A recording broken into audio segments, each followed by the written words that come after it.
Welcome back to the deep dive. Today, we are looking at a topic that, it feels like it should be familiar. It's about knights and wizards and kings.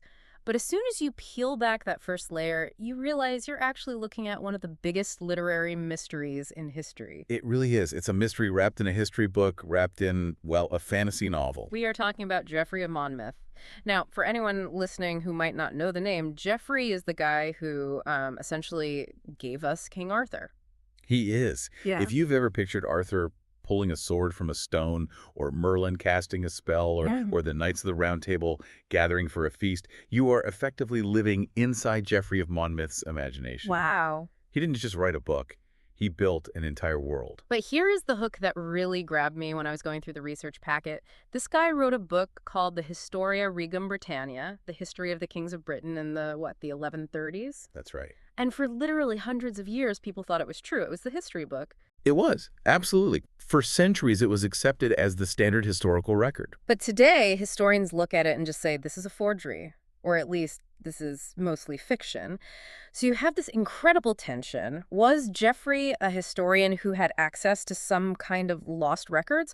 Or was he maybe the greatest con artist in literary history? That is the fundamental question. Oh. And I think to answer it, we have to move past that simple binary of liar or truth teller. Yeah. Geoffrey is something, I think, much more complicated. Okay. He's an architect of mythology. And what we're going to do today is look at how he built that mythology, where he came from, and crucially new research that suggests he might have been, well, telling the truth a little more than we realized. Yeah, we are absolutely going to dig into the Lost Voices of Celtic Britain project later, which is just fascinating stuff. It is. But let's start with the man himself, because I realized reading the prep notes, I have this, this image of a medieval monk scribbling in a candlelit room, but I don't actually know who Geoffrey was. Well, the biographical picture is a bit like a mosaic with a lot of missing tiles. We have to infer a lot. But we know he was born roughly between, say, 1090 and 1100. Okay, so let's place that in time. That is just a generation after 1066, the Norman conquest. Exactly. This is the post-conquest generation. The Normans, the French-speaking invaders, have taken control of England. The old Anglo-Saxon order is completely gone. The whole social hierarchy has been reset. Right. So Geoffrey's growing up in a world that is still very much in flux. And where is he growing up? His name is Geoffrey of Monmouth, so I'm assuming he's from Monmouth. All the evidence suggests he was likely born there, or at least raised there. And this is vital for understanding him. Monmouth isn't deep in England, and it isn't deep in the Welsh mountains. It's in the Welsh marches. The marches. I've heard that term, but can you maybe paint a picture of what that actually means in the 12th century? Sure. It's a frontier zone.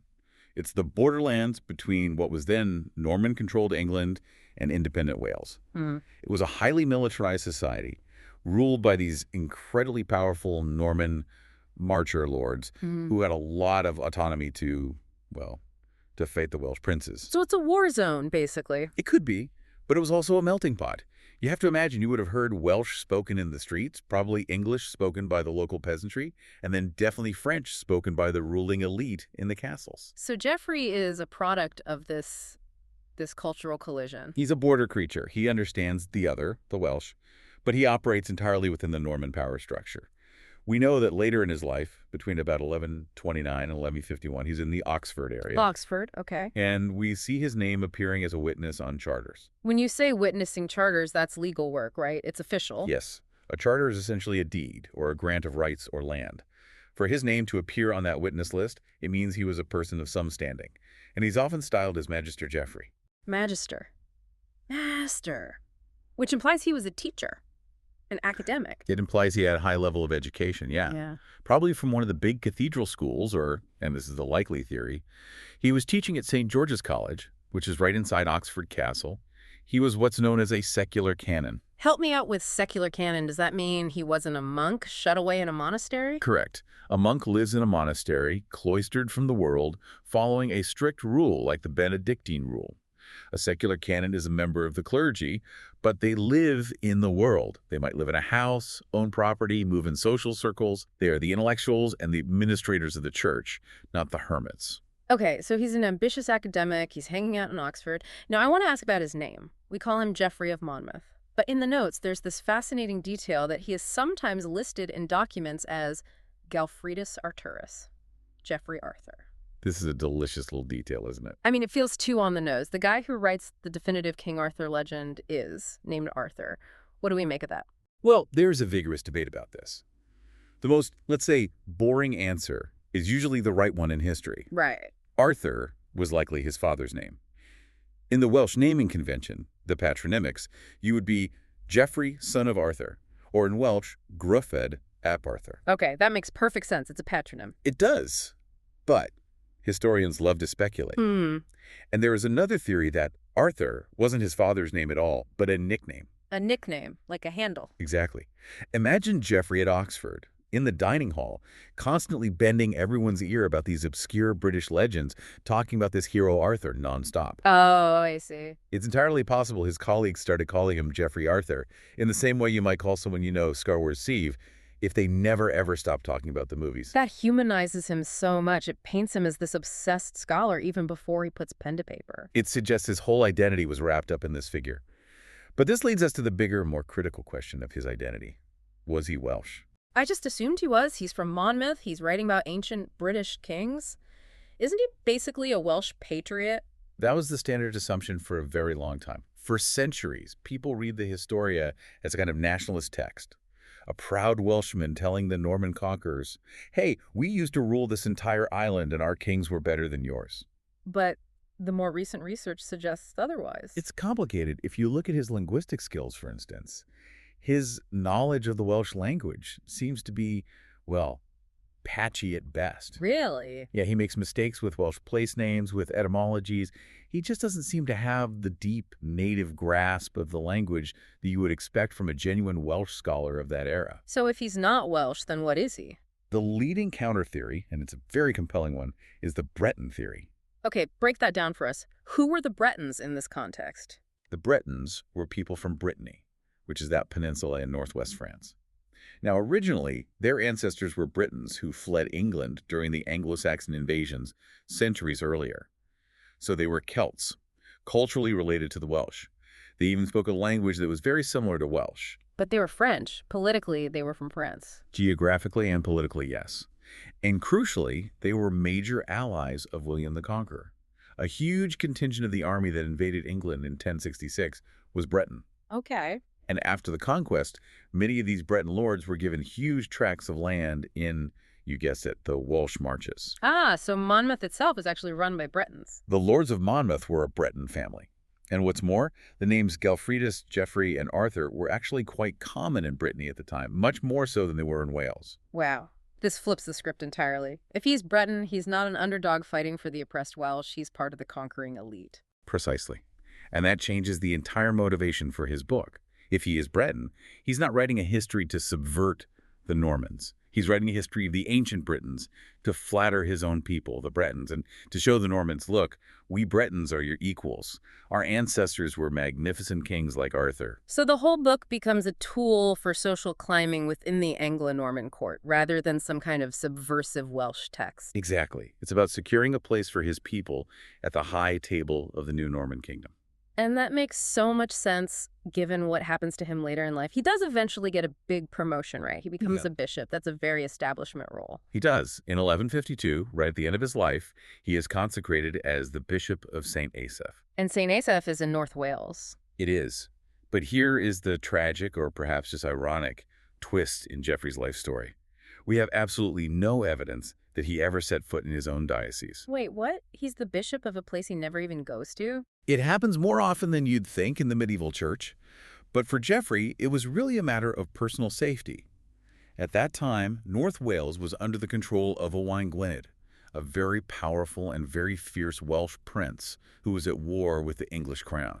So if Geoffrey, who is an appointee of the English king, had ridden into St. Asaph, he likely would have been killed or at the very least captured and held for a massive ransom. Yeah. So he holds the title, he gets the prestige and probably some of the income, but he stays safely in London and Oxford. He is an absentee bishop. Yes, and it just reinforces that idea that while he wrote about Wales, he wasn't really of Wales in a political sense. He was always an outsider looking in. So let's turn to the work that made him famous, the Historia Regum Britanniae. You said it was popular, but this book was a genuine blockbuster. It is hard to overstate how popular this book was. I mean, remember, this is the days before the printing press. Every single book had to be hand-copied onto expensive vellum. It was slow, laborious, and incredibly expensive. And yet, we have nearly 200 surviving manuscripts from the medieval period alone. That is an astronomical number for any text from that era. It was the Harry Potter of the 12th century. It was Harry Potter meets Hamilton. It was thrilling entertainment, but it was also profound national myth-making. And the book covers this massive span of time, something like 2,000 years. And it all starts way, way back with Brutus of Troy. I've always found this part completely fascinating. He claims Britain was founded by Trojans. Yes.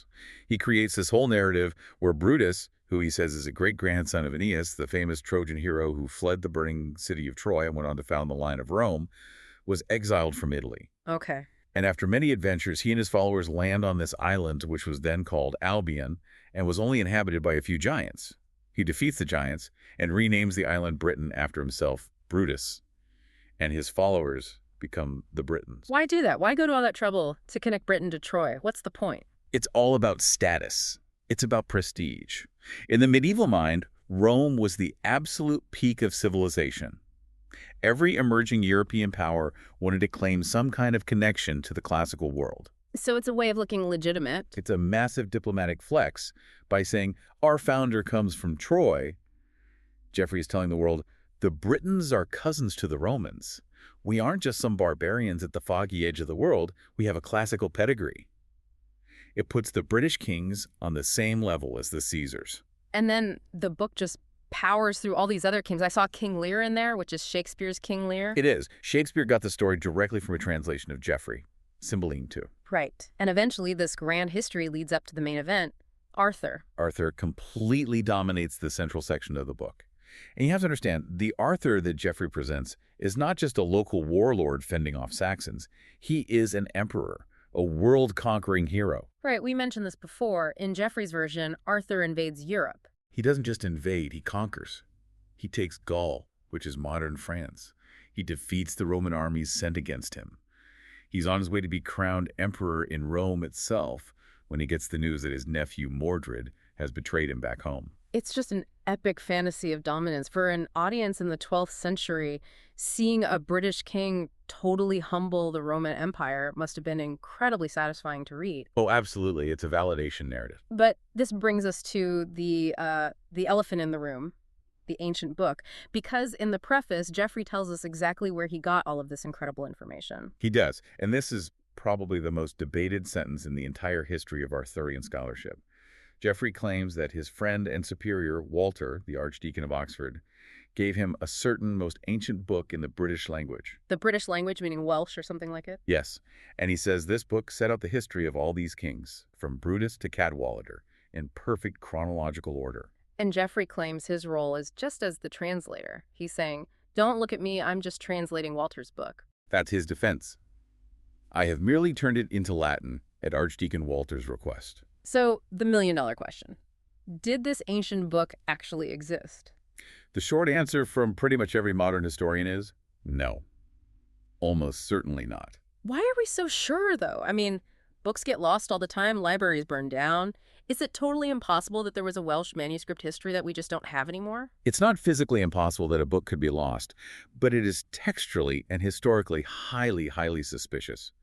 First, the narrative Geoffrey produces fits the political and cultural concerns of the 12th century a little too perfectly. It addresses exactly the questions the Anglo-Normans were interested in. It's suspiciously convenient. Very. Secondly, no one else ever mentions seeing this book. No other Welsh scholar, no other English historian ever references this foundational text of British history. It appears in Geoffrey's preface and then vanishes from history. It's a bit like the "my girlfriend goes to another school" situation. Chuckles. That is a perfect analogy. You would know her. She lives in Canada. Yeah. The found manuscript is a classic literary trope. It's a device to give your work authority. It says, this isn't my invention. This is ancient wisdom that I have uncovered. Okay, but here is where I get a little stuck. Walter the Archdeacon was a real guy, a very respected, powerful figure. Very real, yes. He was Geoffrey's superior in the church hierarchy. They witnessed charters together. Their names are on the same documents. Yep. So if I write a book and I say in the preface, my boss gave me the secret files, and I'm just completely lying, isn't my boss going to say something? Isn't Walter going to call him out and say, Geoffrey, I never gave you that book? And that is the crucial nuance. You're absolutely right. Geoffrey couldn't have lied completely. If he had just invented the entire story about Walter out of thin air, Walter would have and should have exposed him as a fraud. So what's the middle ground? The middle ground, and the theory most scholars lean towards, is that Walter did give him something. Just not the one ancient book. Exactly. The theory is that Walter, who was an educated man with connections, probably gave Geoffrey a collection of materials. Maybe some Welsh genealogies, a few king lists, perhaps some scraps of oral poetry that had been written down, a disorganized pile of stuff. And Geoffrey took that pile of raw material and spun it into gold. He took the skeleton that Walter provided and he fleshed it out. He added the epic battles, the long speeches, the dramatic moments. He borrowed from Roman historians like Livy to describe battles. He essentially took a dozen different fragmented sources and wove them into one single, seamless, epic narrative. So the ancient book was a kind of polite fiction, a shield. It's a brilliant move. It allows him to have it both ways. He gets all the credit for the beautiful Latin style and the exciting story, but if anyone criticizes the historical content, he can just shrug and say, well, that's what was in the book Walter gave me. He blames his source material. It's a perfect defense. Speaking of criticism, not everyone bought this story, did they? Even back in the 1100s, there were some serious skeptics. Oh, the academic shade thrown at Geoffrey was intense. You have to remember, there were other very serious historians working at this time. Men like William of Malmesbury, and later William of Newburgh. And they were working from credible sources like the Venerable Bede or Roman accounts. And Geoffrey's story didn't line up? Not at all. William of Newburgh, writing around 1190, just did not hold back. He basically said, and I'm paraphrasing, it is vividly clear that everything this man wrote about Arthur and his successors is a lie, made up either by himself or by others. Wow. He pointed out, very logically, that if Arthur had really conquered most of Europe and defeated the Romans, surely some French or Roman or Italian writer would have mentioned it. That is a very solid point. It's hard to hide an emperor conquering your country. It is. But my absolute favorite critic is Gerald of Wales. We mentioned him earlier. Gerald was a prolific writer, a bit of a gossip, and he clearly had this love-hate relationship with Geoffrey's work. He tells an anecdote that is just. It's the 12th century equivalent of a savagely viral tweet. This is the demon story. I was hoping we'd get to this. It is. So Gerald tells us about a Welshman named Myler who lived in the city of Caerleon. And Myler was possessed by demons. As one is. Naturally. But these demons gave him a very specific and unusual power. They made him a human lie detector. He could see them, apparently, sitting on the shoulders of liars. Okay. And if he was in the presence of a lie or a book containing lies, the demons would get all excited and dance and celebrate. Right. But Gerald says if you place the Gospel of John on Myler's chest, the demons would scream in agony and flee. They couldn't stand the absolute truth of the scripture. They would just vanish like birds. Standard exorcism rules. Holy book equals no demons. Got it. But then they decided to run an experiment. They took the gospel away, and they replaced it with Geoffrey of Monmouth's History of the Kings of Britain. I love where this is going. Gerald writes that the demons didn't just return, they swarmed. They came back in greater numbers than ever before, covering not just Myler's body, but the book itself, hanging off it, sitting on it, rejoicing for longer and with more celebration than ever. That is absolutely brutal. It is the ultimate literary burn. He is saying, in no uncertain terms, that Geoffrey's book is the anti-gospel.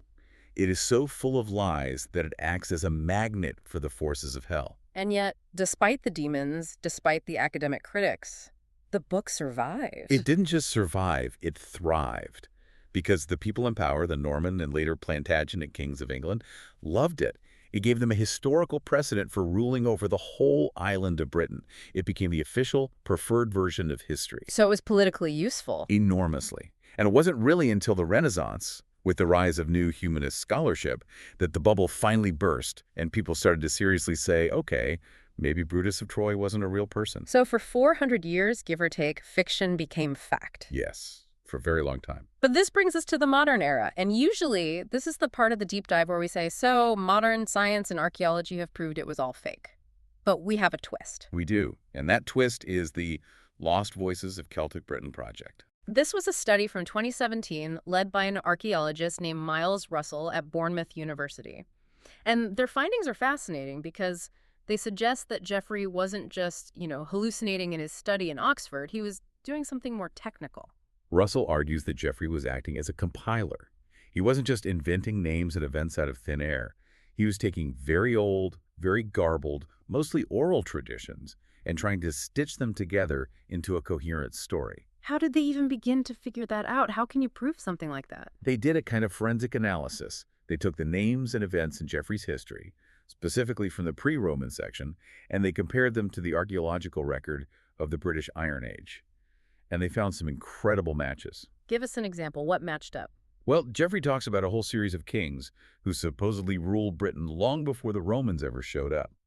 For centuries, historians just assumed these names were completely made up, pure fantasy. But Russell's team compared Geoffrey's list of kings to the names that have been found stamped on Iron Age coins that archaeologists have dug up in southern England. Wait, actual physical coins from the 1st century BC? Yes, exactly. And the names matched.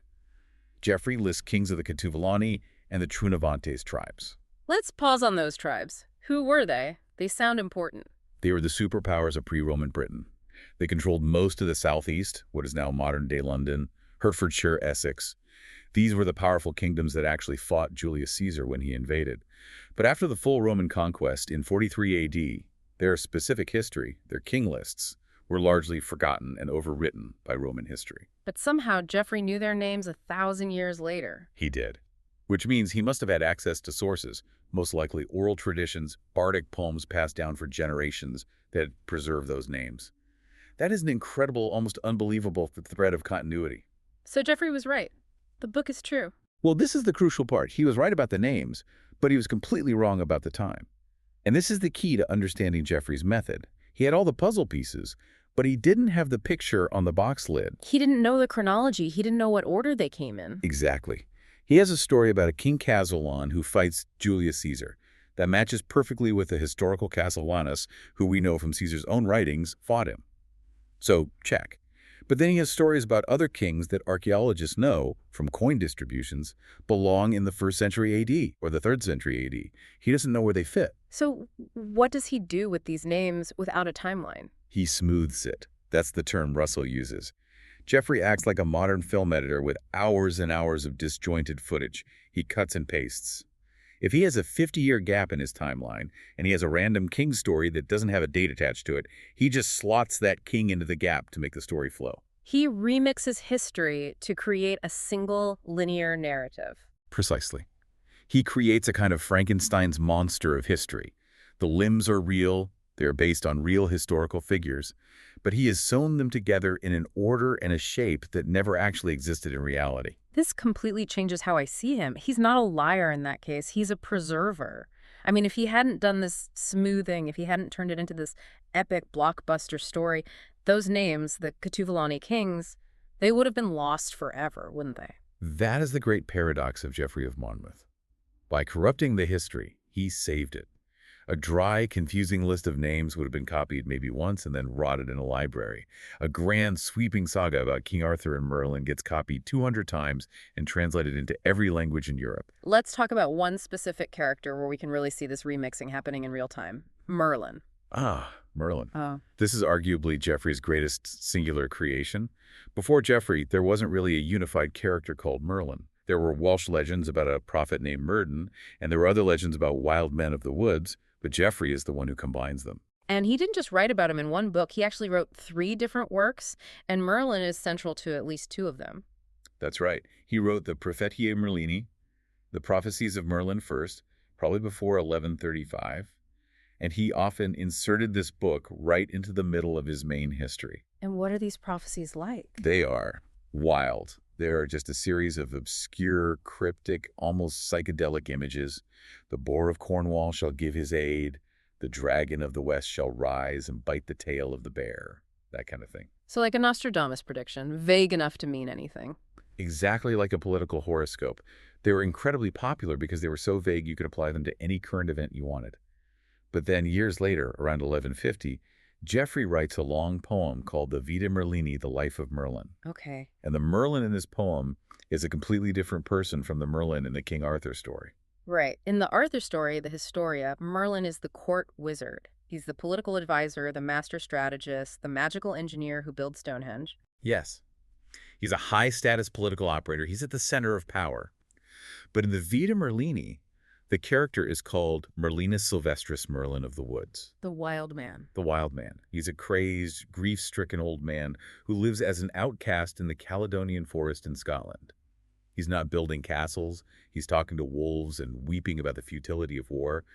He has basically gone mad from the trauma of what he's seen on the battlefield. That is a much darker, much more human character. Why the discrepancy? Why would he write two completely different versions? It seems that in the years between writing the Historia and the Vita, Geoffrey discovered new source material. He likely came across the separate northern British traditions of a wild prophet named Leolocan, or Myrddin Wyllt in Welsh. And he realized his first version was incomplete. He realized, uh-oh, there is this whole other major tradition about a prophet, but it doesn't match the powerful court wizard I wrote about in my bestseller. He found a continuity error in his own literary universe. Exactly. So the Vita Merlini is his attempt to fix it. It's a synchronization effort. He writes this new story where he tries to explain that the wild man of the woods is just the court wizard later in his life after he suffered a breakdown. He's retconning the folklore to make it all fit into one single biography. It shows he really cared about the canon. He wasn't just throwing random stories at the wall. He was trying to create a unified field theory of British legend. He wanted it to be consistent. And he succeeded in the long run. The Merlin we have today, the one in T.H. White's The Once and Future King, the one in Disney's The Sword and the Stone, is a blend of Geoffrey's two distinct versions, the wise political tutor and the eccentric, nature-loving wizard. Speaking of pop culture, the legacy here is just immense. We've touched on it, but it's worth restating it clearly. Without Geoffrey of Monmouth, do we even have King Arthur? Not in any form we would recognize. We might have had a few obscure references to a soldier or warlord named Arthur in some old Welsh poetry, but we would not have the king. We wouldn't have the grand court, the European conquest, the epic romance. He provides the entire narrative framework. And the chain reaction from that is just incredible. Geoffrey writes his Latin history, then a poet named Wace translates it into Norman French and adds the Round Table. Right, the Round Table isn't even in Geoffrey's original. Then another poet, Lear, translates that into Middle English. Then centuries later, Sir Thomas Malory compiles all these stories into Le Morte d'Arthur. Then in the 20th century, T.H. White writes The Once and Future King. It is a direct literary lineage, and you can argue it goes even further. A show like Game of Thrones, the whole idea of a complex pseudo-historical struggle for a throne that involves magic, prophecies, and dragons, that narrative DNA goes straight back to Geoffrey of Monmouth. There is even a brilliant little nod to him in the BBC series Merlin from a few years back, isn't there? Yes. The character Geoffrey of Monmouth is the court librarian and historian in Camelot. It's a lovely, very clever meta-joke by the writers, acknowledging that he is, in essence, the keeper of all these stories. So as we wrap this up, I'm left thinking about the nature of history itself. We started this deep dive by asking if he was a liar or a historian. And I think we found he is a bit of both, and maybe something else entirely. He's a storyteller. I mean, we live in an age now where we have access to so much data. We can look up the carbon dating of an Iron Age hill fort. We can see the truth in its driest, most fragmented form. We can. We know the raw facts better than Geoffrey ever could have. But Geoffrey offered something that raw facts can't offer. He offered a narrative. He connected the dots and created a single, powerful story. That is the enduring power of the Historia. A list of dates is just data. A story about a noble king who rises, unites his people, conquers his enemies, and then tragically falls. That is meaning. Geoffrey understood that nations need meaning. They need a story to tell themselves about where they come from, even if that origin story is partly invented. He gave Britain a soul, in a way, even if he had to borrow that soul from ancient Troy. He held up a mirror to the people of 12th century Britain. And even though the reflection was enhanced, made taller, stronger, more heroic than reality, they looked into it and they liked what they saw. They decided to believe the story because the story made them feel like they mattered on the world stage. So the final provocative thought for you to take away today is this. In your own life, or in how you view the world, how much do you value the messy, broken, unconnected facts? And how much do you crave that smooth narrative? the story that makes sense of it all, even if, like Geoffrey's ancient book, some of the connections are a little bit creative. It's the age-old choice between the truth and the legend. As they say in that old John Ford Western, the man who shot Liberty Valance, when legend becomes fact, print the legend. Geoffrey of Monmouth printed the legend. He certainly did. Thanks for diving deep with us today. My pleasure. We'll catch you on the next one.